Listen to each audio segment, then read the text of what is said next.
ተናስተልን እንደምሏችኋል 7 ሰዓት ሆኗል ከኢትዮጵያ ቴሌቪዥን የአራት ማዕዘን የዜና ወጃችን አሁን ጀመረ በቅድሚያም አበይት ዜናዎች የትግራይ ህዝብ ከሌሎች ኢትዮጵያውያን ወንድሞች ጋር በመሆን ዲሞክራሲያዊ ስርዓት ለመገንባት ልጆቹን መስዋዕት ማድረጉን ጠቅላይ ሚኒስትር ዶክተር አብይ አህመድ ተናገሩ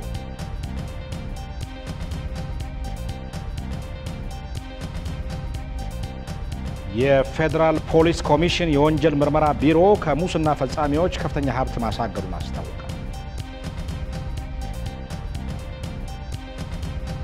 አሜሪካ በሶሪያ ጥቃት እንደምትሰነዝር መግለጿን ተከትሎ በሶሪያ የአሜሪካና የሩሲያ ፍጥጫ እየገዘፈ መምጣቱ እየተገለጸ ነው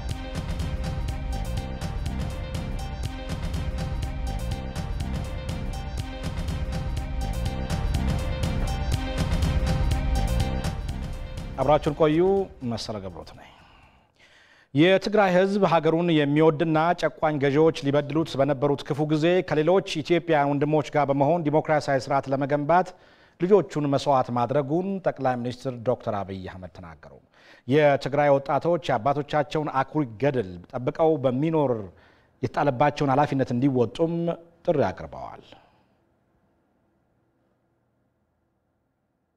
ክቡራት ናይ መንግስቲ ለዓለወት ሓለፍቲ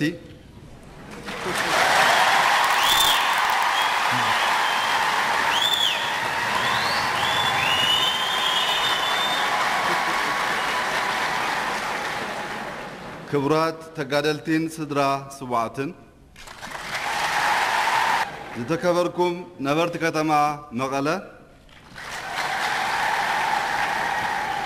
ናይ ክርስትናን እስልምናን ሃይማኖት የእስልምናና የክርስትና ሃይማኖት በአክሱምና በነጃሺ ለመጀመሪያ ጊዜ የገቡት በትግራይ ክልል በኩል ነው ትግራይ የመላው ጥቁር ህዝቦች የኩልነትና የፍትህ ወዳጅ ለሆኑ ሁሉም ሰዎች ኩራት የሆነውና የነጻነት መሰረት የሆነው አድዋ መገኛው ነው ትግራይ ሞትን ተጋፍጠው ለኢትዮጵያ ግንባታ የፍትህና ኩልነት መስዋዕት የከፈሉ እነ ስሁል ሙሴ ማርታ ሀፍቶም ቀለበት ሀየሎም ብርሃነ መስቀል ቀሺ ገብሩ አሞራ ጥላሁን ግዛው በተለይም ደግሞ ጓድ መለስ ዜናዊን የመሰሉ ጀግኖችን ያፈራች ናት በሀገራችን ለውጥና ዲሞክራሲ እንዲመጣ የታገሉ የተለያዩ የፖለቲካ ኃይሎች ህዝባዊ ድጋፍ ያገኙባት ስፍራም ናት የትግራይ ወጣቶች ይህንን ያባቶቻችሁን ትግልና አደራ ተገንዝባችሁ ሀገራችሁንም እንድትጠብቁ ጠይቃችኋለሁ እናያቶቻችሁ የጽናትና የህዝባዊ ፍቅር ተምሳሌት ሆኑ ያገራችሁ ዋልታ ሆኑ ኋላ ቀርነትና ድህነትን ታሪክ ለማድረግ ታገሉ የትግራይ ህዝብ ሁሌም ሀገሩን የሚወድ ጨቋኝ ገዢዎች ሲበድሉትና ሲረቅጡት በነበረበት ክፉ ጊዜ እንኳን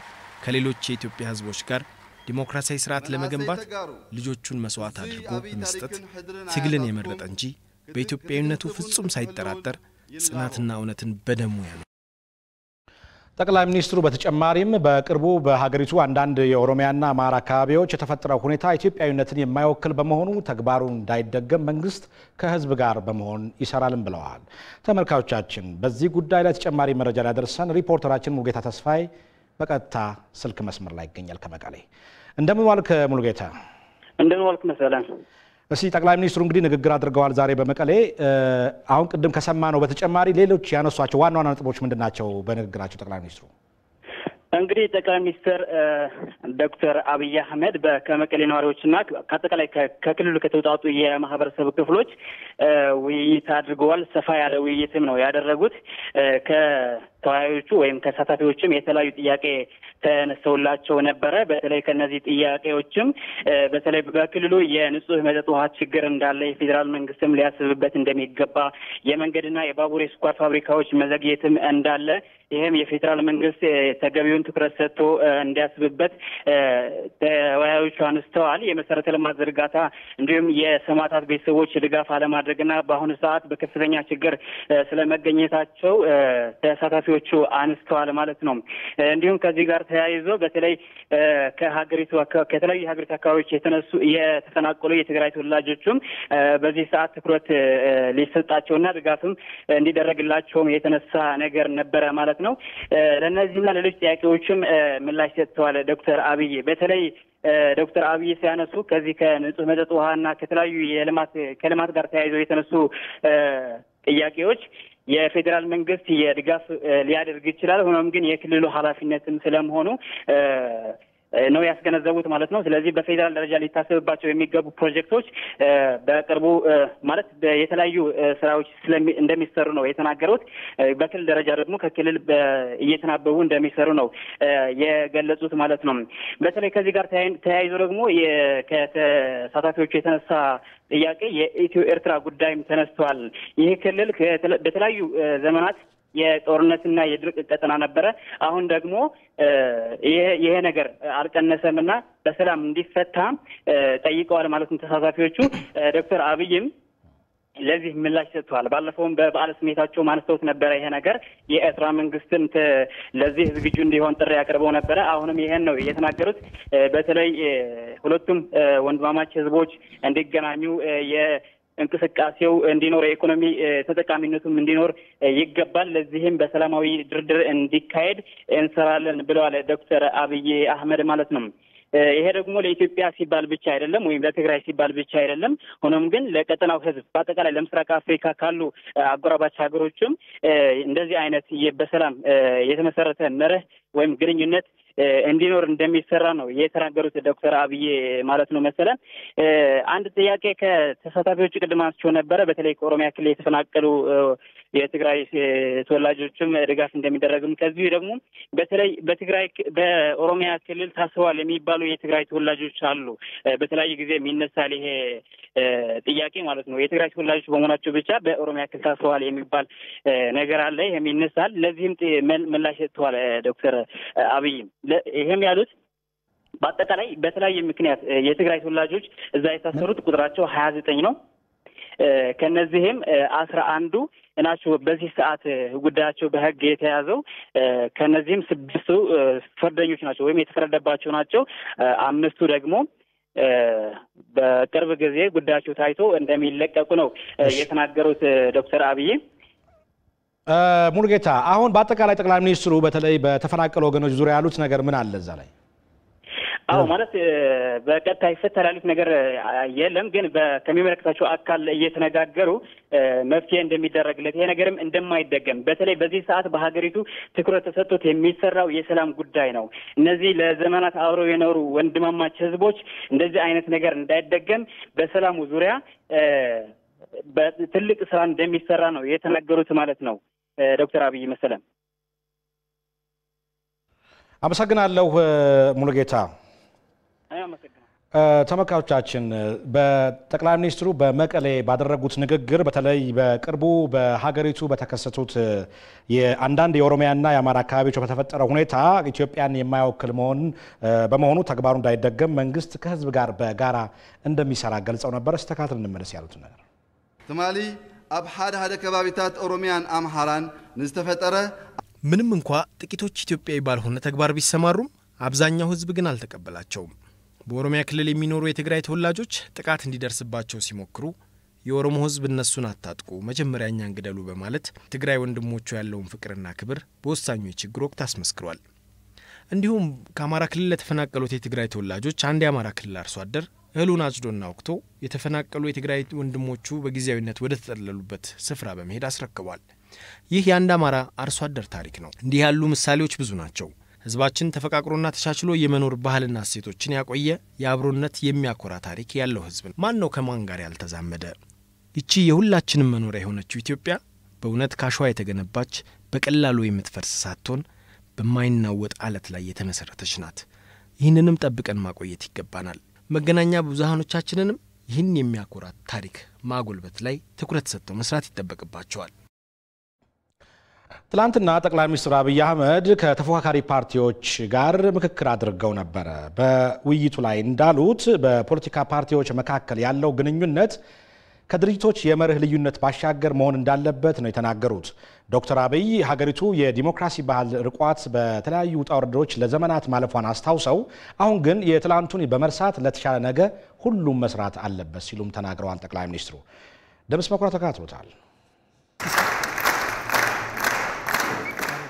በቅርቡ የኢፌዴሪ ጠቅላይ ሚኒስትር ሆነው የተሰየሙት ዶክተር አብይ አህመድ ትላንት ማምሻውን ከተለያዩ የፖለቲካ ፓርቲ አመራሮች፣ የኪነ ጥበብ ባለሙያዎች፣ የሲቪል ማህበራት ተወካዮች፣ የሃይማኖት አባቶችና ታዋቂ ግለሰቦች ጋር በብሔራዊ ቤተ መንግስት ተገናኝተዋል።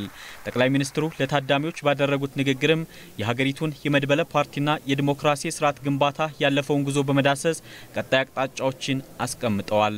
ዶክተር አብይ በተለይም በፖለቲካ ፓርቲዎች መካከል ያለው ግንኙነት ከድርጅቶች የመርህ ልዩነት የዘለለ መሆን እንዳለበት ገልጸዋል። በተለያዩ ፓርቲዎች ጥላ ስር ተደራጅተን ብንንቀሳቀስም ከሁሉም በፊት ሰዎች ነን፣ ከሰውነት ቀጥሎም ኢትዮጵያውያን ነን። የሚለያዩን ነገሮች ቢኖሩም የጋራ እሴትና ጉዳዮቻችን ከሚለያዩን ይበዛሉ፣ ከሚያራርቁን ይገዝፋሉ። ከፓርቲ አጥር የሚያሻግር የሰውነትና ኢትዮጵያዊነት ድልድይ ያስፈልገናል። ይህ ሐሳቤን ያስረግጥልኝ ዘንድ የታዋቂውን የነጻነት አርበኛ የኔልሰን ማንዴላን አባባል ልዋስ እወዳለሁ። ሰዎች ጥላቻ የሚሰማቸው መጥላትን ተምረውት ነው። እናም ሰዎች መጥላትን እንደተማሩት ሁሉ ማፍቀርንም መማር ይችላሉ። ፍቅር በተፈጥሮ ከጥላቻ ይልቅ ለሰው ልጅ የቀረበ ነው የሚለው ግሩም ሐሳብ በሁላችንም ልብ ላይ መታተም ያለበት ድንቅ ስንቅ ነው።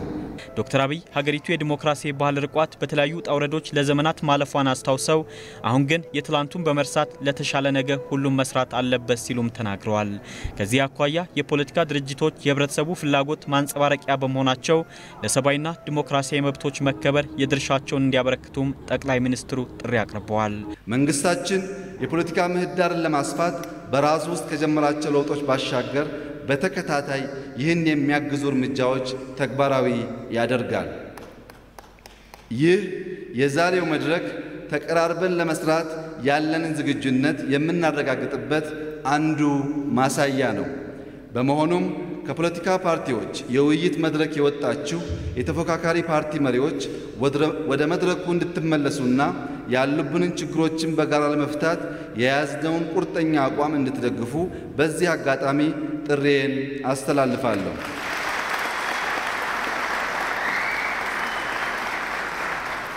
ሰላማዊ መንገድን ተከትለው መደራደር ለሚፈልጉ ሌሎች ወገኖቻችንም ኢህአዴግ ለመደራደር ዝግጁ መሆኑን በዚህ አጋጣሚ ለመግለጽ እወዳለሁ። በብሔራዊ ቤተ መንግስት ትላንት በተካሄደው የራት ግብዣ ጠቅላይ ሚኒስትር ዶክተር አብይ አህመድ ዜጎችን በመቅረጽ አስተዋጽኦ ላበረከቱ የኪነ ጥበብ ባለሙያዎችና የሃይማኖት ተቋማት ምስጋና አቅርበዋል። በቀጣይም ይህንን ስራቸውን አጠናክረው እንዲቀጥሉ ጠቅላይ ሚኒስትሩ ጠይቀዋል። ጠቅላይ ሚኒስትሩ የምክክር ካደረጉ በኋላ የመድበለ ፓርቲ ዲሞክራሲን ለማጎልበት መንግስት ያደረገውን ጥሪና ዝግጅትን በተመለከተ ከመድረክ ፕሮፌሰር በየነ ጴጥሮስን አነጋግረናቸው ነበር። እስቲ ያሉትን እንስማ። ልዩ የሚያደርገው የዚህ አይነት ማህበራዊ የሆነ ግንኙነት ከዚህ በፊት ያልነበረ ነው። ብዙ ጊዜ ያልነበረ ነው። ሁሉም ከሩቆ ነው የራሴ ሐሳብ የሚለውን መወራወር ነው እንጂ ያው በእኛ በኩል ያው መቼም ወቀሳ ነው። ምንም ምናሞግሰው ነገር በኢህአዴግ አካባቢ በዚህ በፖለቲካ ምህዳሩ ያላየነው ነገር ስለሆነ ያው እንወቃቀሳለን። ከሩቁ መወራወር ነው። ግን እንደዚሁ የዚህ አይነት ማህበራዊ አይነት ሁኔታን ፈጥሮ በዚህ አይነት ለመቅረብ መሞከሩ አንድ ልዩ ነው። ኦኬ። ከዚያ ቀጥሎ በተነገረው ላይ እኔ መቼም እኔ ጨለምተኛ መሆን እንትን የለኝም። ብዙም ማናችንንም አይመጥንም። ግን የተባለውን ከዚህ በፊትም ተደጋግሞ ስንሰማው ይኖርን ነው። በዚህ አይነት ማህበራዊ አይነት ሁኔታ ፈጥረው አልነገሩንም እንጂ አንድ ለአንድ ለድርድርም የቀረብንባቸው ጊዜዎች አሉ ደጋግመን። በተለይ ጠቅላይ ሚኒስትር መለስ በህይወት የነበረው ጊዜ ደጋግመን ተገናኝተናል። ቢሮአቸው እየጠሩን ምን ይበጃል በሚል ከዚያም አንድ ለአንድ እኛና ኢህአዴግ ሆነንም እንድንደራደር ሁኔታዎቹን ደጋግመው አመቻችተው ያውቃሉ። ስለዚህ በዚያ ሁሉ ጊዜ የዚህን ሀገር ፖለቲካ ምህዳር ለማደራደር ምቹ ለማድረግ ወይም መድበለ ፓርቲን ለማስፋፋት ከሰማይ በታች ባሉ ነገሮች ሁሉ መነጋገር ፈቃደኛ ነን ስሉን ነው የቆዩት። ነገር ግን ወደ እውነቷ ነው ደቂቃ ስንድ ብዙም ከኢህአዴግ አይገኝም። ያው ጉንጭ አልፋ ነው። ምክንያቱም የኢህአዴግ ስልት ለሱ እንግዳ አይደለንም። ያው 27 ዓመት ነው በውስጥም በውጭም ኖር ያለው እንታወቃለን። እና ሁሉ ጊዜ ወደ እነሱ ለመሳብ እንጂ ሌሎች ፓርቲዎች የሚሉትንም ተቀብሎ ግማሽ መንገድ ግማሽ አይደለም በእነሱ በኩል እንደው 1/4ኛ መንገድ እንኳን የመሄድ እንትን አናይባቸው። ስለዚህ አሁንም እኚህን አዲሱን ጠቅላይ ሚኒስትር የምንለው የተናገሩት ሁሉ በህገ መንግስቱ መንፈስ ስር የሚወድቅ ነው። ኦኬ እኛ ከዚህ በፊት የነበረን ትልቁ ብሶታችን ህገ መንግስቱ ተግባራዊ ይሁን። ፕሮፌሰር በየነ ጴጥሮስ በቀጣይ የበለጠ ትኩረት ሊደረግባቸው ይገባል ያሏቸውን ጉዳዮችም አንስተዋል። ይሄ በዚያው ፖለቲካ ፓርቲያቸው እምነት ስር እስከ ተንቀሳቀሱ ድረስና በዛ እምነት ላይ ምንም መሸጋሸግ የፖሊሲ መስተካከል እስካልተፈጠረ ድረስ ያው በአንድ ፓርቲ ህዝቦች ሌላ ምንም አማራጭ እንዳያወሩ ተከልክለው ነገር ግን አገራቸውን ያለሙ ሚሊዮኖችንም ከድህነት ያወጡ እንደነ ቻይና አሉ። ኦኬ ያንን መከተል ይሆናል የሚፈልጉት። እኛ ደግሞ ያው በየቀኑ አሁንም እችንም ተስተላልፉ በብዝሃነት አገር ምናምን የምትል ጽሁፍ ደጋግማችሁ ታሳያላችሁ እንደዚህም ትሉታላችሁ እና በዚህ በብዝሃነት አገር የፖለቲካ ፍላጎቶቹ የተራራቁ ህዝባዊ አካላት አሉና ሊሆን አይችልም። ይሄ ኢትዮጵያ የብዝሃን ሀገር ናት።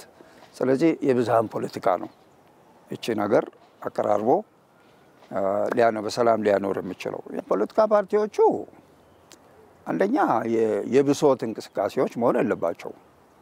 በአንድ አይነት እምነት መተከል ላይ ቆሞ የተደራጁ ፓርቲዎች መሆን አለባቸው። ፓርቲውንም ያቋቋሙበት ምክንያት ኢህአዴግ ስላበሳጫቸው ወይም ስለበደላቸው ምናምን እነሱንም ሆነ ወይም ቆንነት የሚሉትን ህብረተሰብ ክፍል ስላረገ በዚህ አይነት በብስጭትና በብሶት የተቋቋሙ መሆን የለባቸው። እንደዚያ ከሆነ ራሳቸው መፈተሽ አለባቸው። ምንድነው የሪዮት ዓለም መሰረታቸው? አንድ ፓርቲ ሲቋቋሙ እኮ መነሻው ይሄ ነው። በዚህ አይነት እምነት ከሌለ ያው ዝም ብሎ በየፈርማታው መውረድ አለ፣ በየትንሹ ተስፋ ቆርጦ ቤት መግባት አለ።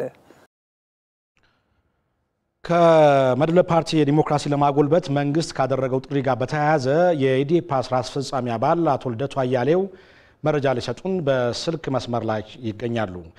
እንደምን ዋሉ አቶ ልደቱ? ጤና ይስጥልኝ። እንደምን ዋልክ? አሁን መንግስት ለመድብለ ፓርቲ መጎልበት በጋራ እንስራ በሚል ያደረገውን ጥሪ ላይ የእርሱ አስተያየት ምንድነው? እንግዲህ አዲስም ባይሆን እንግዲህ አሁን ሀገራችን ከነበረችበት አስቸጋሪ ሁኔታ አንፃር ይሄ ጥሪ በአዲሱ ጠቅላይ ሚኒስትር ባለ ቶን እና በተበራራ መልኩ መቅረቡ ነው እና በእኛም በህዝቡም ዘንድ አዲስ ተስፋ ፈጥሯል። በበጎ ተቀበለነዋል። ስለዚህ ተቃዋሚ ፓርቲዎችን ራሳችንን ውስጣችንን አጥርተን ለድርድር ለውይይት ዝግጁ መሆን ይገባናል እና ጥሪው ጥሩ ነው። ነገር ግን ከጥሪ ባለፈ ነገሮች በተግባር በአስቸኳይ መታየት መጀመር አለባቸው። አሁን በንግግር ደረጃ አርኪ ነገር ሰምተናል። እኛ ብቻ ሳንሆን ህዝቡ በዚህ ደረጃ የተፈጠረውን ተስፋ እየገለጸ ነው ያለው፣ ተደስቷል። ግን ይሄ ነገር ዘላቂ ተስፋ ሊሆን የሚችለው በተግባር መገለጽ ሲጀምር ነው። ስለዚህ በአጭር ጊዜ ወደ ነጥቡ መመጣት አለበት። ወደ እውነተኛ ድርድር ውይይት መመጣት አለበት። ያኔ ነው ይሄ ተስፋ በእርግጥም ወደ ተግባር እየተለወጠ ነው ሊባል የሚችለው እና በንግግር ደረጃ በጣም አስደሳች ነው። እኛንም ህዝቡንም ያስደሰተ ነው። ራሳችንንም ደግሞ የቤት ስራችንን ሰርተን ውስጣችንን ገምግመን ለድርድር ዝግጁ እንድንሆን፣ ለአዲሱ ሁኔታ ዝግጁ እንድንሆን የሚገፋፋ ንግግር ነው። ከዚህ አንጻር ጥሩ ንግግር ነው። ግን ዋናው ተግባር ነው። ወደ ተግባር በአስቸኳይ መገባት አለበት ብዬ አምናለሁ። ንግግሩ ከዚህ በላይ ባይሄድ ጥሩ ይመስለኛል። ጥሩ። አሁን ከተፎካካሪ ፓርቲዎችስ ምን ይጠበቃል ይላሉ? እንደው አጠቃላይ ይሄንን ወደ ተግባርም ለማስገባት የጥሪውንም ስኬታማ ለማድረግ ምንድነው የሚጠበቀው? ሁለት ነገር ነው። አንደኛ ተቃዋሚ ፓርቲዎች ራሳችንን መገምገም አለብን። ሁልጊዜ የገዢውን ፓርቲ ስህተትና ጥፋት በመናገር ብቻ ራስን ተመራጭ ማድረግ አይቻልም። ዝርዝር የሆነ ተጨባጭ የሆነ የአገሪቱንና የሕዝቡን ሕይወት ሊቀይር የሚችል አጀንዳ ይዘን መቅረብ አለብን። ሕዝቡን በዙሪያችን የሚያሰባስብ ድርጅታዊ ጥንካሬ መፍጠር አለብን። ለዚህ የሚያበቃ ግምገማ ያስፈልገናል። ውስጣችንን መመርመር አለብን። አብዛኛዎቹ በኢህአዴግ ውስጥ ያሉት ችግሮች በእኛ በተቃዋሚዎች ውስጥ ያሉ ናቸው። ለዛ ነው ተጠናክረን አሁን የሕዝቡን ትግል በመምራት ሚና ላይ የማንገኘው። ስለዚህ ራሳችንን በአስቸኳይ መገምገምና ማዘጋጀት ይጠበቅብናል። አንዱ ይሄ ነው። ሁለተኛው ግን የተቃዋሚዎች ጉዳይ የተቃዋሚዎች ብቻ አይደለም። ተቃዋሚዎች እዚህ ሀገር ለዲሞክራሲ ስርዓት ግንባታ የግድ ምትክ የሌላቸው አስፈላጊ የሆኑ ተቋማት ናቸው። ስለዚህ የመንግስትም ጉዳይ ናቸው፣ የሀገርና የህዝብ ጉዳይ ናቸው። ስለዚህ ተቃዋሚዎች ብቻቸውን ራሳቸውን ስለገመገሙ ብቻ ወይም ጥረት ስላደረጉ የትም አይደርሱ። የጉዳዩ ዋና ባለቤት የሆነው ህዝቡ በዙሪያቸው ተሰልፎ ሊደግፋቸው ሊያጠናክራቸው ይገባል። ከህዝቡ የሚፈለገው አስፈላጊ የሆነ ግብአት ሁሉ መሟላት መቻል አለበት። ያኔ ነው ለአገር ግንባታ ሂደት ለዲሞክራሲ ስርዓት ግንባታ ሂደት የሚበጅ ተቃዋሚ ፓርቲ ሊፈጠር የሚችለው። ዝም ብለን ከነሱ መፍትሄ ብንጠብቅ የትም መድረስ አይቻልም እና መልእክቱ ለህዝቡ መሆን አለበት። ከዚህ በኋላ መፍራት የለበትም፣ መሸማቀቅ የለበትም። ኢህአዴግ በዚህ ደረጃ ቃል ገብቷል። በተግባር ነገ ከነገ ወዲያ ይሄ ነገር መገለጥ አለበት። ስለዚህ ህዝቡ ከፍርሃት ወጥቶ ከጭንቀት ወጥቶ በአገሩ ጉዳይ የፖለቲካ ተሳታፊ ራሱን ማድረግ አለበት። ያኔ ነው ተቃዋሚ ፓርቲዎች በአገሪቱ መጫወት የሚገባቸውን ሚና በአግባቡ ሊጫወቱ የሚችሉት። አቶ ልደቱ ስለሰጡ ማብራሪያ ከልብ አመሰግናለሁ። እኔም አመሰግናለሁ። የአራት ማዕዘን ዜናችን ይቀጥላል። የኢትዮጵያ ቀይ መስቀል ማህበር የሚያደርጋቸውን ሰብአዊ ድጋፎችና ልማት ፕሮጀክቶች ለማሳደግ ገቢ የማሰባሰብ ተግባራትን ማሳደግ እንዳለበት የፌዴሪ ፕሬዝዳንትና የማህበሩ የበላይ ጠባቂ ዶክተር ሙላቱ ተሾመ ተናገሩ። የኢትዮጵያ ቀይ መስቀል ማህበር 18ኛውን ጠቅላላ ጉባኤውን በማካሄድ ላይ ነው። የማህበሩ ፕሬዝዳንት ዶክተር አህመድ ረጃ ማህበሩ ባለፉት ዓመታት ተደራሽነቱንና ሰብአዊ ድጋፎቹን ለማሳደግ የተለያዩ ተግባራትን ማከናወኑን ተናግረዋል።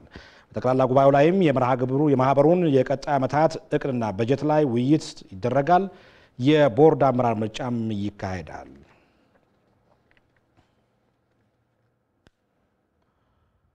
ተመልካቾቻችን በዚህ ጉዳይ ላይ ከ8 ሰዓት በኋላ ሰፊ መረጃ ይዘን የምንቀርብ ይሆናል። አንድ ሰው የሆነን ሰው በገደለው የሟች ቤተሰቦች ገዳይን መልሰው የሚገድሉበት የደም መላሽ የተባለ ጎጂ ልማዳዊ ድርጊት አለ። ለመሆኑ ደም መመለስ በኢትዮጵያ ያለበት ሁኔታ ምን ይመስላል? ሪፖርተራችን ሰለሞን ጸጋዬ በአማራ ክልል ምስራቅ ጎጃም ዞን ሸበል በረንታ ወረዳ ተገኝቶ የደም መመለስን ሙሉ በሙሉ ያስቀረችን ቀበሌ እንዲህ ያስቃኘናል። አንድ ሰው በተለያየ ምክንያት በተከሰተ ግጭት ሰው ቢገድል የሟች ቤተሰቦች ገዳዩን አለያም የገዳዩን ቤተሰቦች ለመበቀል ይነሳሉ። ይህ በተለይ በአማራ ክልል ምስራቅ ጎጃም ዞን ሸበል በረንታ ወረዳ ዘመናትን የተሻገረ ጎጂ ልማዳዊ ድርጊት ነበር። በአካባቢው ደም መመለስ የሚል ስያሜ ያለው ይህ የብቀላ ጎጂ ልማዳዊ ድርጊት አካባቢውን ብሎም የክልሉ ነዋሪዎች ዋጋ እያስከፈለ ይገኛል። ታዲያ ይህንን ድርጊት ለማስቀረት በወረዳው ገብሲት ቀበሌ የመንግስት የጸጥታ መዋቅር አባላት፣ የሀገር ሽማግሌዎች፣ የአካባቢው መስተዳድር አካላትና ነዋሪዎችን ያሳተፈ ደም አድራቂ ኮሚቴ ተቋቁሞ እየተሰራ ነው። ኮሚቴው ከተቋቋመ ወዲህ በአካባቢው የደም መመለስ ተግባር ሙሉ በሙሉ ጠፍቷል። ቀደም ነበረ ድብደባ አለ፣ ግድያ አለ። እነዚያን መሰረት አድርገን ከነዚያ በመነሳት አሁን ላይ ሁሉም ህብረተሰቡ ያ የመረረው ወደ ልማት ሰርቶ መለወጥ እንዳለበት ወደዛ በሚሰጠው ግንዛቤ መሰረት ለህብረተሰቡ ፕሮግራም በመያዝ በየጎጡ የግንዛቤ ማስጨበጫ ትምህርት በመስጠት ወደ ልማት ወደ ሰላም የተመለሰበት መንገድ ነው ያለ። አሁን ላይ ብቀላ የቀረበት መንገድ አለ። በቀበሌው ደም መላሽ የሚባሉና ሌሎች ደም መመለስንና በቀልን የሚያበረታቱ ስሞች እንዲቀየሩና ደም መላሽ የሚል ስያሜ ለልጁ ያወጣ ቤተሰብ እንዲቀጣ በማህበረሰቡ ስምምነት ላይ ተደርሷል። እኛ ዘንድ አሁን ደም መላሽ የሚባል ስም የለም። ቀደም ግን ነበሩ፣ ሞተዋል። እንደውም አንድ ሁለት ሰው የነበሩ ደም መላሽ የሚባሉ አርጅተው ሆነው ሞተዋል። ያው ጠቀሜታ የለውም። አሁን ቀደም እንደውም እንደማይመልስ ወንድ ልጅ አይወለድ የሚባልም ተረት ነበር እኛ ስንሰማ። ግን አሁን ጠቀሜታ ስለሌለው አንድ ሰው ባጠፋ የሞተው ላይ ይገኝ ምንም ውጤት የለውም። አሁን ምስጋናው ላመስግን እንደዚህ አብርሃም ምናምን እንደዚህ ደመላሽ የሚባል ስም የለም እንደኛ ቀበሌ። አሁን ተው ባካችሁ፣ ኧረ ተው። ለምንድን ነው ለሰውና ሰው የምታረቁ እያል እየታገል ተው እያል ከዚህ ቀደምም በስንቶች ላይ ይሄን እየለፋን ሰላም እያደረግ ነው። አሁንም ለወደፊት እኛ የምንፈልገው ሰላም ኑሮን ነው እንጂ እኛ ተጋሎ ምንድን ጥቅም አለው? ገሎ ቢሄድም ያው አገሩን ለቆ መሄድ ነው። ቢመልስም ያው አገሩን ለቆ መሄድ ነው። ሌላ ጠቀሜታ ነገር የለውም። የወረዳው የአስተዳደርና ጸጥታ ጽሕፈት ቤት በበኩሉ በቀበሌው ይህንን ጎጂ ልማዳዊ ድርጊት ለማስቀረት እየተሰራ ያለውን ስራ ወደ ሌሎች የወረዳው ቀበሌዎች ለማስፋፋት ጥረት እየተደረገ መሆኑን ገልጿል። በወረዳችን ሰው ያልደበደበ ሰው ደም ያልመለሰ እንደ ጀግና የማይቆጠርበት አስተሳሰብ ነበር የነበረው። በአሁኑ ሰዓት በተለያዩ አደረጃጀቶችን በመጠቀም ህብረተሰቡ ላይ ግንዛቤ በመፍጠር የግድያ ወንጀል የገደለ በህግ መጠየቅ እንዳለበት ግንዛቤ የመፍጠር ስራ እየተሰራ ነው። ይህን ስራ ለመስራት በእያንዳንዱ ቀበሌ ላይ የሰላም ኮሚቴና አማካሪ ምክር ቤት የሚባል አደረጃጀት አለ። 26 ቀበሌዎች አሉን በወረዳችን ደረጃ። በ26ቱ ቀበሌ ላይም የተቋቁሟል። ይሄ አደረጃጀት ይሄ ኮሚቴ በየቀበሌው በየጎጡ ችግር ያለባቸውን ሰዎች እየለየ ለብቀላ ለመገዳደል የሚፈልጉ እነማን ናቸው የሚለውን በመለየት ለነዛ ቀድሞ ምቹ የሆኑ ሰዎች ሊያስታርቁ የሚችሉ ሰዎችን በመምረጥ ምቹ ሁኔታዎችን በማመቻቸት እርቅ እንዲፈጸም የማድረግ ስራ የሚሰሩበት ሁኔታ አለ። ደመላሽ፣ አሸብር፣ እርገጤ፣ ውቃቸውና ሌሎች በቀልን የሚያበረታቱ ስሞችን ያስቀረችው የገብሲት ቀበሌን ተሞክሮ በክልሉ ለማስፋት የሚመለከተው አካል ሊሰራ ይገባል።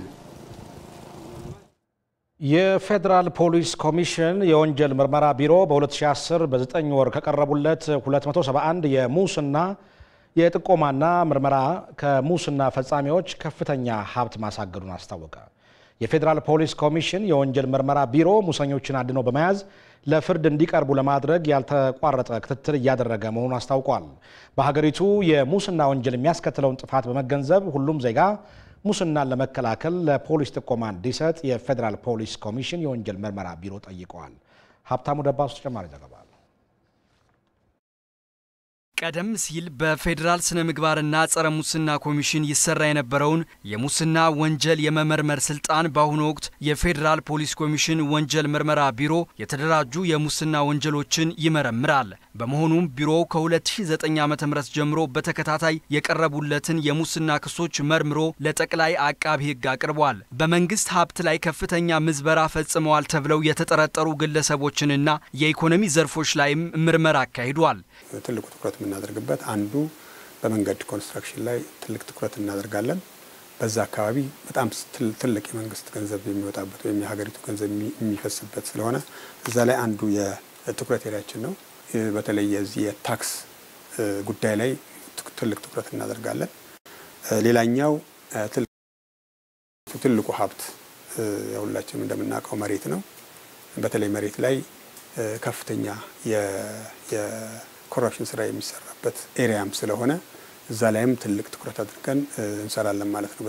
የፌዴራል ፖሊስ ኮሚሽን ወንጀል ምርመራ ቢሮ ያልተቋረጠ ምርመራ በማድረግም ከ2009 ዓ.ም ጀምሮ 648 የክስ መዝገቦች ቀርበውለት ምርመራ በማካሄድ ለጠቅላይ አቃቢ ሕግ አቅርበዋል። በተለይ እንግዲህ በ2009 ዓ.ም ወደ 377 የሚሆኑ ጥቆማዎች ደርሰውናል። እነዚህ ጥቆማዎች እንደ አንድ መነሻ አድርገን የምርመራ ስራችንን ጀምረናል። እዚህ ቀድሞ የነበረው የሙስና እንቅስቃሴ ሌላ አካባቢ ስለነበረ ሌላ ሴክተር ላይ ስለነበረ ወደኛ ከመጣ በኋላ ወደ 475 የሚሆኑ የምርመራ መዝገቦች ወደኛ ዞረው መጥተዋል። ስለዚህ እነዚህ ጉዳዮች እነዚህ ቅድም የጠቀስናቸው ጉዳዮች ላይ ያተኮሩ ናቸው። ሁሉም የምርመራ መዝገቦች ማለት ነው። እነዚህ ላይ ያተኮሩ ናቸው።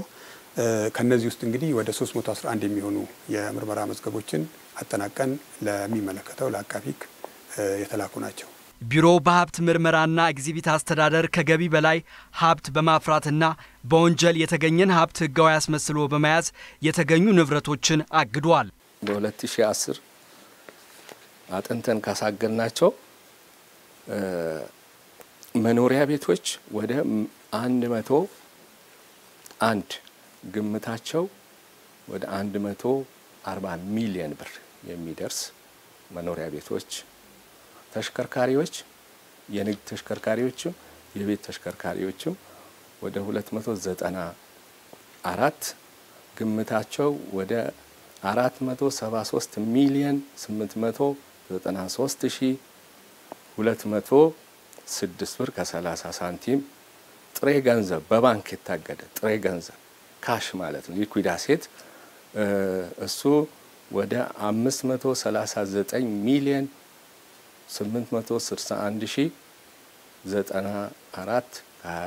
861,094 ሳንቲም እነዚህ ስራዎች እንግዲህ ካታጎራይዝ አድርገን የሰራ ነው በ48 የምርመራ መዝገቦች።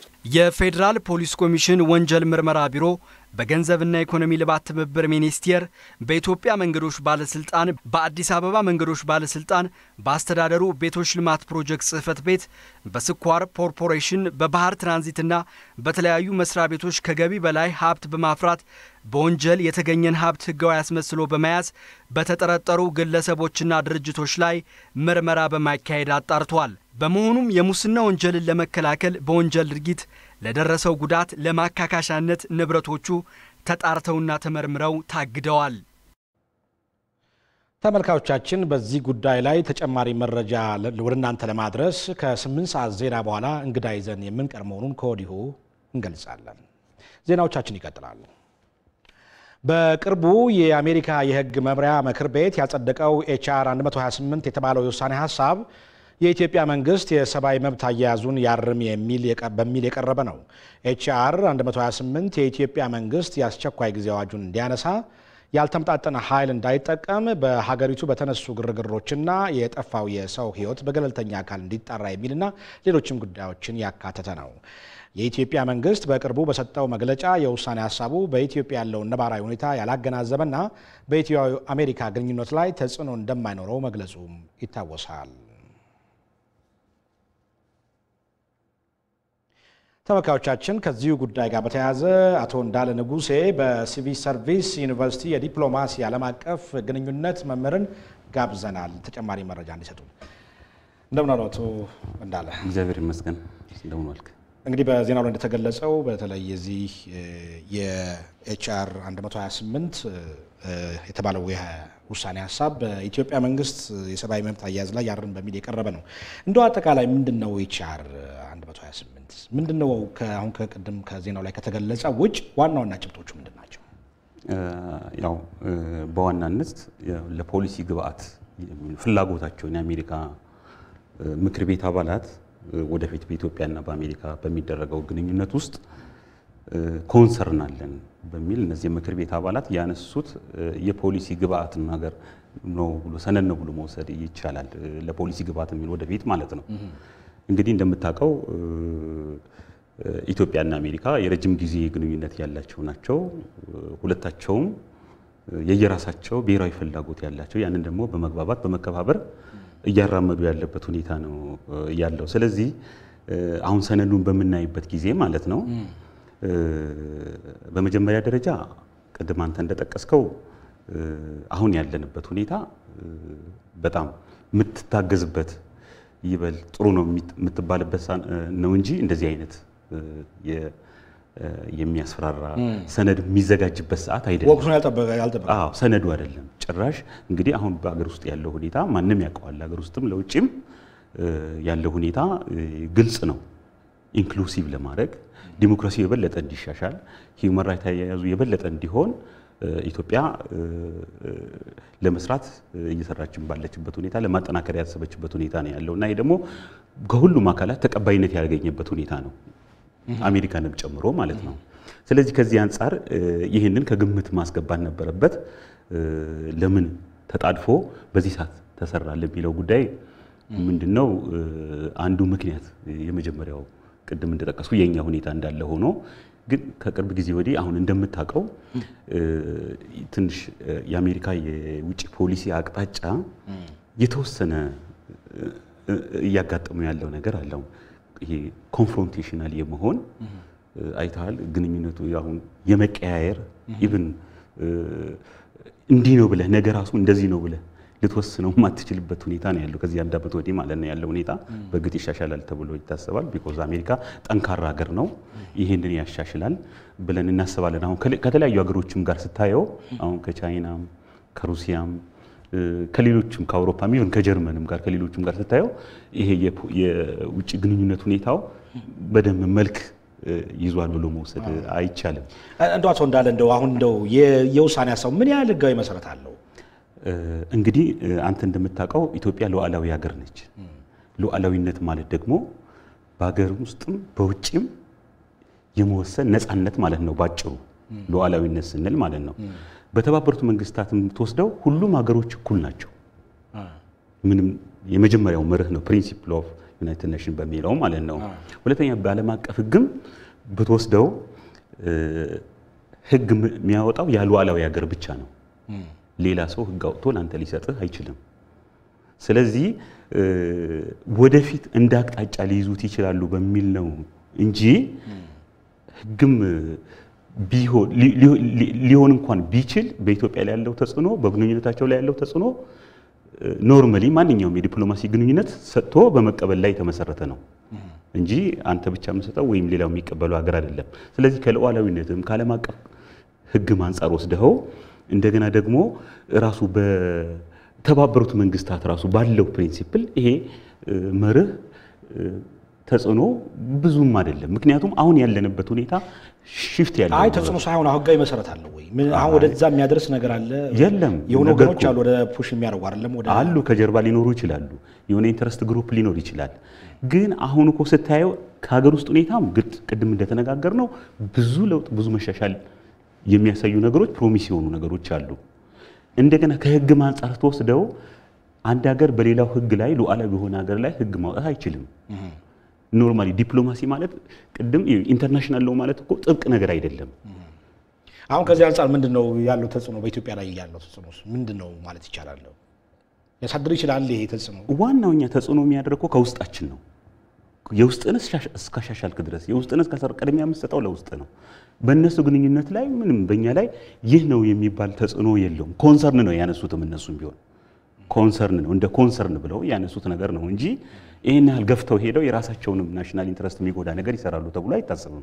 ቢኮዝ እንደዚህ በሄዱ ቁጥር እኩል ነው ጥቅማችን በጋራ ጥቅም ላይ የተመሰረተ ነው። ኢትዮጵያ ኖርማሊ ያላት የዲፕሎማሲ ባህል ከረጅም ጊዜ የሚያላት በመከባበር ላይ በመስማማት ላይ ያለ ዲፕሎማሲ ግንኙነት ነው እንጂ ይሄ ስለወጣ በኢትዮጵያና በአሜሪካ ግንኙነት ላይ አንዳንድ ወገኖች ይላሉ ያን ያህል ትልቅ ትርጉማዊ ያለው ተጽዕኖ ያሳድርም። በአንድ በኩል ደግሞ ዜሮ ተጽዕኖ አይደለም በኢትዮጵያና በአሜሪካ ያለው ግንኙነት አሉታዊ ተጽዕኖ ያሳድር ይችላል የሚሉ ወገኖች አሉ። በዚህ ላይ አስተታለው ምንድነው መሰለ እንግዲህ አሁን እነሱ ያነሱትን እንውሰደው የሂውማን ራይት ጉዳይ የዲሞክራሲ ጉዳይ እንውሰደው።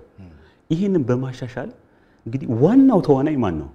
ኢትዮጵያውያን ነን፣ ኢትዮጵያ ነች። ስለዚህ ከውጪ የሚመጣ ነገር በሀገር ውስጥ ላይ ያለው ትርጉም አነስተኛ ነው።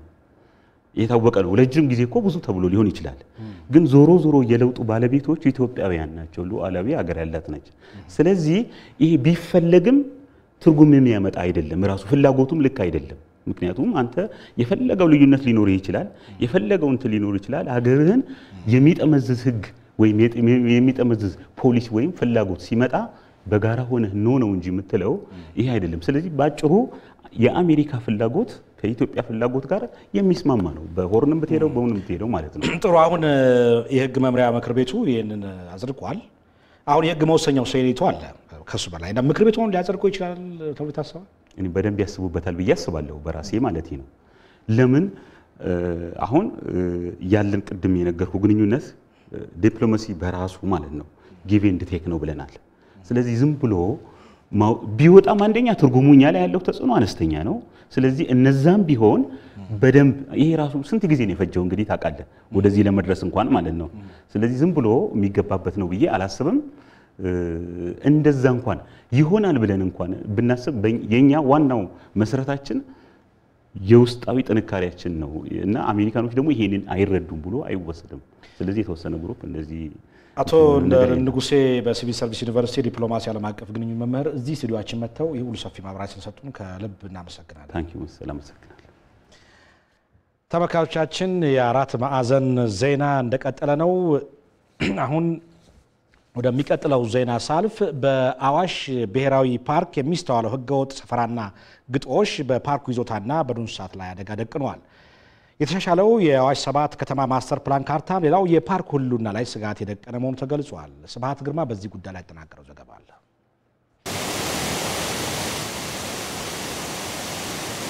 የአዋሽ ወንዝ ተፋሰስን ተከትሎ የሚገኘው አዋሽ ብሔራዊ ፓርክ 81 የዱር እንስሳትና 470 የአዋፍት ዝርያዎች መኖሪያ ሲሆን በሀገሪቱም ዋንኛው የሳላ መገኛ ነው። በ1958 ዓመተ ምህረት በፓርክነት የተከለለው አዋሽ ብሔራዊ ፓርክ 590 ካሬ ኪሎ ሜትር ስፋት አለው። ሆኖም ግን በአሁን ሰዓት ፓርኩ የቤት እንስሳት ለግጦሽ እየተለቀቁበት ነዋሪዎችም ሰፍረውበት የዱር እንስሳቱና የቆዳ ስፋቱ እየጠበበ ይገኛል። ከዚህ ቀደም ሳላዎችን ከዋናው መንገድ በቅርበት መመልከት ይቻል ነበር። አሁን ግን ማየት የሚቻለው እንደዚህ የቤት እንስሳት ፓርኩ ላይ ተሰማርተው ነው። በሁሉም አቅጣጫ በአርብቶ አደር የተከበበ ነው። እነዛ አርብቶ አደሮች ደግሞ ያላቸው የከብት ቁጥር የተመጠነ አይደለም። እሱ በጣም በከፍተኛ ሁኔታ በጣም ፓርኩንም ከፍተኛ አደጋ ላይ እየጣለው ያለው የህገወጥ የግጦሽ ጉዳይ ነው። ከዚህ ጋር ተያይዞ የህገወጥ ሰፈራ ነው። ጊዜያዊ ቤቶችን እየሰሩ እዚህ ፓርክ ውስጥ ይኖራሉ። እዛ ሲኖሩ ደን መንጠር አለ። የአዋሽ 7 ከተማ ማስተር ፕላን ካርታ ሌላው የፓርኩን ህልውና የሚፈታተን ስጋት ነው ቢባልም መስተዳድሩ ግን አይቀበለውም። በአዋሽ በኩል ያለው የከተማ መስፋፋት ነው። የአዋሽ ማስተር ፕላን እስከ ፓርኩ መሃል ድረስ ነው ያለው። የኛ የከተማ ድንበር 1 ሴንቲሜትር እንኳን አልገባም ማየት ይቻላል። አሁን ይሄ ሲባል ምንድነው? አንደኛ የዚህ ከተማ ፕላን ድንጋዩ የተተከለበት ቦታ ላይ ነው ያለው። ከከተማ ከማስፋፋት አኳያ ፓርኩ ላይ ግፊት አሳድሯል የሚል ወሬ አንቀበለው። ይሄም ደግሞ የሚኒስትር መስሪያ ቤቱም ዛሬም ነገም ከነገ ወዲያም አረጋግጦ ነው የሄዱት። አልወረርነውም። የከተማ ፕላኑ ደግሞ ከፓርኩ ውስጥም አልገባም። ሂደቱ ያለው ይሄ ነው። የአዋሽ ብሔራዊ ፓርክ በኦሮሚያና በአፋር ብሔራዊ ክልሎች መሃል ይገኛል። በእነዚህ አዋሳኝ ክልሎች ውስጥ መሆኑም ያሉበትን ችግሮች ለመቅረፍ አዳጋች አድርጎታል። ባሉበት ጫናዎችም ፓርኩ ስሙ ብቻ የቀረ ይመስላል። ሰራተኞቹና የአካባቢው ነዋሪዎች ፓርኩ ላይ የተደቀነው ችግር በአስቸኳይ እንዲቀረፍ ይጠይቃሉ። ብዙ ጊዜ አወራን፣ ብዙ ጊዜ ተናገረን፣ ብዙ ጊዜ ለመን ነው። የልመና ውጤቱ ግን መጨረሻ ይሁን ወደ መፍረስ ነው። አስፈላጊው ነገር ሁሉም ነገር የማድረግ ግዴታውን ነው፣ ኃላፊነት አለበት።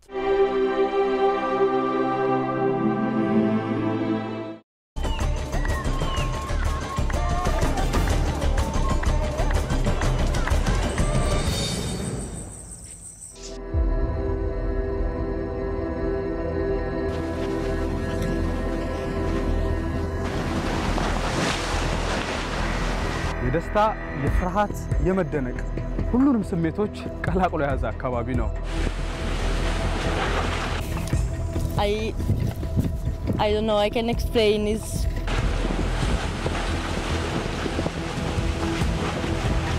አንዳንድ ጊዜም በዋኝ ስላለ እዛ ውስጥ ገብተ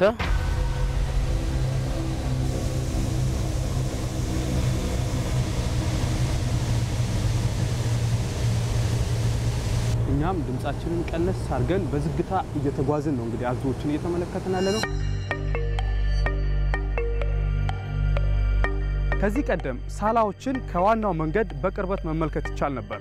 አሁን ግን ማየት የሚቻለው እንደዚህ የቤት እንስሳት ፓርኩ ላይ ተሰማርተው ነው። ብዙ ጊዜ ለመን ነው። የልመና ውጤቱ ግን መጨረሻ ይሁን ወደ መፍረስ ነው።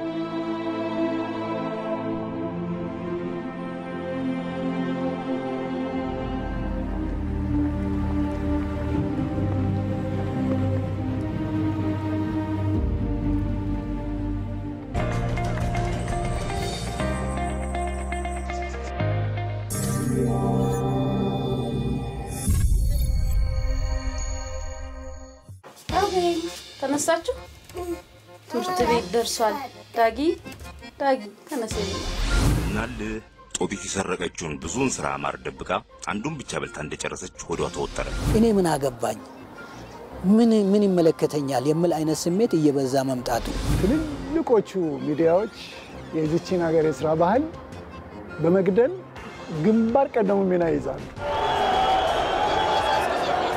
መደንዘዝ ምንድነው ሱስ ምንድነው ልብስ ማሳጠር የመደፈር ምልክት ነው ገንዘብ የለኝምና ሌብነት ወይም ሌላ ስርቆት ውስጥ መግባት አለብኝ ነው አላምንበት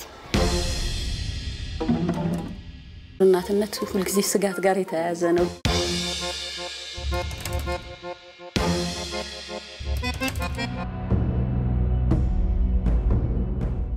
ይህ ከኢትዮጵያ ቴሌቪዥን በቀጥታ የሚተላለፍላችሁ የአራት ማዕዘን የዜና ወጃችን ነው ወደ ውጭ ዜና አልፋለሁ ናይጄሪያ በቀድሞው ፕሬዝዳንት ሳኒ አባቻ ተመዝብሮ በስዊዝ ባንክ የነበረ $320 ሚሊዮን አስመለሰች ገንዘቡ የተመለሰው ከስዊዘርላንድ መንግስት ጋር በተደረገ ረጅም ድርድር ነው ተብሏል የቀድሞው የናይጄሪያ ፕሬዝዳንት ሳኒ አባቻ ናይጄሪያን እንደ አውሮፓውያን አቆጣጠር ከ1993 እስከ 1998 ሀገሪቱን መርተዋል በ1998 በቢሮአቸው ውስጥ ሞተው የተገኙት ሳኒ አባቻ ከቤተሰቦቻቸው ጋር በተለያዩ ባንኮች ወደ $5 ቢሊዮን የሚጠጋ ገንዘብ መዝብረዋል የሚል ክስ ቀርቦባቸው ነበር ህይወታቸው ካለፈ ከ6 ዓመታት በኋላም በናይጄሪያ ከነበሩ ሙሰኛ መሪዎች ውስጥም በአራተኝነት ተካተዋል ከስዊዝ ባንክ የተመለሰው ገንዘብ የናይጄሪያ መንግስትም የህዝብ ሀብት በሙሰኞች እንዳይመዘበር ያዘውን ጥረት የሚያሳይ ነው ተብሏል የወቅቱ የናይጄሪያው ፕሬዝዳንት ሙሐመድ ቡሃሪ በናይጄሪያ የተንሰራፋውን ሙስና ለመከላከል መሰል እርምጃዎች ተጠናክረው እንደሚቀጥሉ ተናግረዋል ዘገባው የሮይተርስ ነው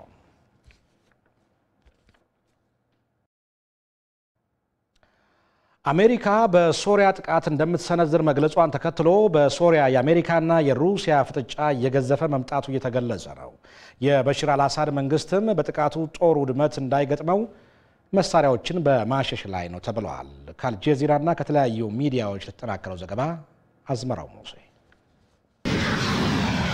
ይህ ባለፈው ዓመት የበሽር አልአሳድ መንግስት ፈጽሞታል ለተባለው የኬሚካል ጦር መሳሪያ ጥቃት የፕሬዝዳንት ዶናልድ ትራምፕ የሚሳኤል አጸፋ ምላሽ ነው አሁን በሶሪያ ለተፈጸመው የኬሚካል ጦር መሳሪያ ጥቃትም ፕሬዝዳንት ዶናልድ ትራምፕ ጠንከር ያለ የመልስ ምት ለመስጠት እየተዘጋጁ መሆናቸው እየተነገረ ነው ፕሬዝዳንቱ እርምጃው ኃይል የተቀላቀለበት ይሆናል ሲሉ ተደምጠዋል ፕሬዝዳንት ዶናልድ ትራምፕ ከባለፈው ረቡዕ ጀምሮ ከከፍተኛ የመከላከያ ኃላፊዎችና አማካሪዎች ጋር በሶሪያ በሚወሰደው እርምጃ ዙሪያ ውይይት እያደረጉ እንደሆነ መረጃዎች እየወጡ ይገኛሉ የአሜሪካው መከላከያ ሚኒስትር ጄምስ ማቲስም ምን አይነት እርምጃ መወሰድ እንዳለበት መረጃዎችን እየመረመርን ነው ሲሉ ተደምጠዋል We're still assessing the intelligence ourselves and our allies. We're still working on this. ከቀጠናው እየወጡ ባሉ ዘገባዎች ደግሞ ዩኤስኤስ ሄሪ ቱርማን የተሰኘው ከሚሳኤል እስከ ቦምብ ጣይ ዘመናዊ አውሮፕላኖች የታጠቀ የአሜሪካ የባህር ኃይል መርከብ በሶሪያ አካባቢ መንሳፈፍ ጀምሯል ትራምፕ በውሳኔያቸው የፈረንሳዩን ፕሬዝዳንት ኢማኑኤል ማክሮንና የብሪታንያን ጠቅላይ ሚኒስትር ቴሬዛ ሜን ከጎናቸው አሰልፈዋል ፕሬዝዳንቱ ከሳምንት በፊት ጦሬን ከሶሪያ አስወጣለሁ ባሉበት አፋቸው በዚህ ሳምንት መጠነ ሰፊ ጦር ሰብቀው ወደ ቀጠናው መመለሳቸው ሩሲያንም ሆነ አጋሮቿን አስቆጥቷል በተለይ ፕሬዝዳንቱ ባለፈው ረቡዕ በትዊተር ገጻቸው ባሰፈሩት መልእክት ወደ ሶሪያ አዲስና ዘመናዊ ሚሳኤሎች ይወነጨፋሉ ካሉ በኋላ ከሩሲያ አጻፋ እንደሚገጥማቸው ተነግሯቸዋል የሩሲያ የውጭ ጉዳይ ሚኒስትር ቃል አቀባይ በፌስቡክ ገጻቸው እንዳሉት ዘመናዊ ሚሳኤሎች መተኮስ ያለባቸው ወደ አሸባሪዎች እንጂ አሸባሪዎችን እየተዋጋ በሚገኝ ህጋዊ መንግስት አይደለም ሲሉ ለትራምፕ ሐሳብ መልስ ሰጥተዋል አሜሪካ ግን በቃል አቀባዩ በኩል የሩሲያ የሶሪያ ያዝ መክሸፉን ትገልጻለች ሩሲያ በሶሪያ ባለው ጦርነት ኃላፊነቱን ለመውሰድ ቃል ብትገባ ተደጋጋሚ የኬሚካል ጦር መሳሪያ ጥቅም ላይ መዋላቸውን ቀጥለዋል ይህም የሩሲያ ከለላ መክሸፉን ያሳያል የትራምፕ ጦር ነጋሪት ከተሰማ በኋላ በሶሪያ የባህር ዳርቻዎች የሩሲያና የኢራን የባህርና የምድር ጦር በተጠንቀቅ ላይ መሆኑን ከስፍራው የሚወጡ ዘገባዎች ያስረዳሉ። ይህ በመሆኑም አሜሪካና አጋሮቿ በፍጥነት የበሽር አልአሳድን ጦርነት ጥሎ ለመምታት አስቸጋሪ ሳያደርግባቸው አልቀረም ተብሏል። ይሁን እንጂ የጦሩ መፋጠጥ ሀገራቱን ወደ ግጭት እንዳያስገባ አሁንም ስጋት ሆኗል። የቀድሞ የሩሲያ ዲፕሎማት እንደሚሉት ግን ሁለቱ ሀገራት አሁን ውይይት ላይ ናቸው። ሁለቱ ሀገራት ፖለቲካዊ፣ ወታደራዊና መንግስታዊ ውይይቶችን እያደረጉ ነው። የሁለቱ ሀገራት ግጭት በማይፈታ ዙሪት ውስጥ ነው ብዬ አላምንም። ሩሲያ አሁንም የኬሚካል ጦር መሳሪያ የበሽር አልአሳድ መንግስት መጠቀሙን የሚያስረዳ ማረጋገጫ የለም ስትል ትሞግታለች። ምዕራባውያን ግን ስለ ኬሚካል ጦር መሳሪያው እርግጠኛ የሆኑ ይመስላል። ሀያሎችን ያፋጠጠው የሶሪያው ፕሬዝዳንት በሽር አልአሳድ መንግስት ግን አሉኝ የሚላቸውን ጦር መሳሪያዎች ከጥቃት ለመጠበቅ እያሸሸ መሆኑን የሚወጡ ምስሎች አሳይተዋል። በዓለም ላይ ጠንካራና ሀብታም የተባሉት ሀገራት ለ300 ዓመታት በባሪያ ንግድ አማካኝነት ባለጸጋና ትርፋማ እንደሆኑ ይነገራል። ከ12 ሚሊዮን በላይ ወንዶች፣ ሴቶችና ህጻናት በኃይል ከአፍሪካ ተጓጉዘው በሰሜንና በደቡብ አሜሪካ በሚገኙ ሰፋፊ የጥጥ እርሻዎች ላይ እንዲሰሩ መደረጋቸውን የታሪክ መዛግብት ያመለክታሉ። ዛሬ ላይ በየትኛውም የዓለም ክፍል ባርነት ህገወጥና የሚያስቀጣ ድርጊት ነው። እውነታው ግን ይላል የተባበሩት መንግስታት ድርጅት ጥናት፣ ባርነት አሁንም ያላበቃ ተግባርና ከሚገመተው በላይ መሆኑን ነው የሚገልጸው። በዓለም ላይ ከ40 ሚሊዮን በላይ ሰዎች በዘመናዊ ባርነት እየማቀቁም ነው። ሰለሞን ገዳ ተጨማሪ ዘገባ አለው በዚህ ጉዳይ። ህገወጥ የሰዎች ዝውውር፣ ወሲባዊ ብዝበዛ፣ የህፃናት የጉልበት ብዝበዛ፣ ከፍላጎት ውጪ የሚፈጸም ጋብቻና ህፃናትን ለጦርነት መማገድ ከዘመናዊ ባርነት ውስጥ የሚካተቱ ድርጊቶች መሆናቸውን የተባበሩት መንግስታት ድርጅት ይገልጻል። አትላንቲክ ውቅያኖስን አቋርጦ ይካሄድ የነበረው የባሪያ ንግድ ከ200 ዓመት በፊት ቢቋረጥም አሁን ላይ ከ40 ሚሊዮን በላይ ሰዎች ግን በዓለም ዙሪያ በዘመናዊ ባርነት እየማቀቁ ነው። እስከ እኩለ ሌሊት ድረስ ስንቆፍርና ውሃ ስንቀዳ ነው የምንቆየው። ከ24 ሰዓት ውስጥ ለ2 ሰዓት ብቻ ነው የምናርፈው። ለ2 ሰዓት ብቻ። ከዚህ ሁኔታ የምወጣበት መንገድ የለኝም። ቅድመ አያቴም በዚህ ሁኔታ ውስጥ ነው ሕይወቱ ያለፈው። አባቴም እንደዚያው። እኔም በዚህ መንገድ ውስጥ እያረጀው ነው። ከአፍሪካ፣ እስያ፣ ከአውሮፓ፣ አሜሪካ፣ ከአውስትራሊያ፣ ኒውዚላንድ የሚገኙ ሀገራትም ይሁኑ የህብረተሰብ ክፍሎች ከዘመናዊ ባርነት ነፃ አይደሉም ነው የሚባለው። የተባበሩት መንግስታት ድርጅት የህገ ወጥ የሰዎች ዝውውር ጉዳይ ጸሐፊ ጆይ ኤሊዞ ሰዎችን ለዘመናዊ ባርነት የሚጥሏቸው ጉዳዮች በርካታ እንደሆኑ ነው የሚናገሩት። There are a variety of factors why people are trafficked. This include poverty. ድህነት፣ ኢፍትሃዊነት፣ ማህበራዊ መገለል፣ የስርዓተ ጾታ መገፋት፣ የእድሎች በእኩል ደረጃ ለመኖር ሰዎች እንዲህ አይነት ሁኔታ ሲገጥማቸው ያሉበትን ሁኔታ ለማምለጥ የሚወስዱት እርምጃ የችግሩ ሰለባ ያደርጋቸዋል። ዓለም አቀፉ የሥራ ድርጅት አይኤልኦ ዕድሜያቸው ከ5 እስከ 17 ዓመት የሚሆናቸው 152 ሚሊዮን ህጻናት ለአካለ መጠን ያልደረሰ ሰራተኛ እንደሆኑ ይገልጻል። ከዚህም 75 ከመቶ የሚሆኑት ልጃገረዶች ናቸው። ሰዎችን ለዘመናዊ ባርነት ከመዳረግና ለአካለ መጠን ያልደረሱ ልጆችን ጉልበት ከመበዝበዝ ጋር አብሮ ከከባድ ወንጀልና ከሰብአዊ መብት ጥሰት ውስጥ የሚመደበው ሌላው ወንጀል ደግሞ በሰዎች መነገድ ነው። የዚህ ወንጀል ሰለባ የሚሆኑት ደግሞ ሴቶች ናቸው። በወሲብ ንግድና በጉልበት ሥራ እንዲሰማሩ ይገደዳሉ። ከድርጊቱ ጀርባ ያሉ ተዋናዮች ከመበርከታቸው ባሻገር የተወሰኑ መንግስታት በማረሚያ ቤት የሚገኙ ዜጎቻቸውን ጉልበት በመበዝበዝ የሚያመርቷቸውን ዕቃዎች ለዓለም ገበያ እንደሚያቀርቡም ነው መረጃዎች የሚጠቁሙት። የዘመናዊ ባርነት አይነቱና የመከላከያ መንገዱ ከሀገር ሀገር እንደሚለያይ የሚናገሩት በዘርፉ ጥናት ያከናወኑት ኬቨን ቤልስ በዓለም አቀፍ ደረጃ ለጉዳዩ የሰጠው ትኩረት አናሳ መሆኑን ጠቁመዋል። Weapons inspection for weapons of mass destruction. We have a convention against it. የጅምላ ጨራሽ መሳሪያዎችን በተመለከተ የህግ ማቀፍ ተቆጣጣሪዎች አሉ። ዘመናዊ ባርነትን ብንመለከት የህግ ማቀፍ ብቻ ነው ያለው። ተቆጣጣሪዎቹ የታሉ? በተባበሩት መንግስታት ድርጅት በተለይም ጸጥታ ጥበቃ ምክር ቤት ውስጥ ጉዳዩን በተመለከተ ለስላሳ አካሄድ ነው የሚመረጠው። ሀገራቱ ያላቸውን የኃይል ግንኙነትና ሚዛንን መሰረት አድርጎ ሀገራት ሰዎችን በህገወጥ መንገድ በሚያሸጋግሩ ባሪያ አድርገው በሚይዙና በሚሸጡ ቡድኖች ላይ ጠንካራ እርምጃ ለመውሰድ የሚያግዛቸውን ትብብር ሊያጠናክሩ ይገባልም ተብሏል። ከዚህም ባለፈ መንግስታት ለዜጎቻቸው የሥራ ዕድልን መፍጠርና ሁሉም እኩል የሚስተናገድበትን አሰራር መዘርጋት እንዳለባቸውም ተጠቁሟል። ተመልካቾቻችን የአራት ማዕዘን ዜናችን እንደቀጠለ ነው። አሁን የምናልፈው ወደ አየር ሁኔታ ነው። በዓለም ሀገራት የሚስተዋለው ከፍተኛና ዝቅተኛ የሙቀት መጠንስ ምን ይመስላል? ዘገባውን ተካትለን እንመለስ።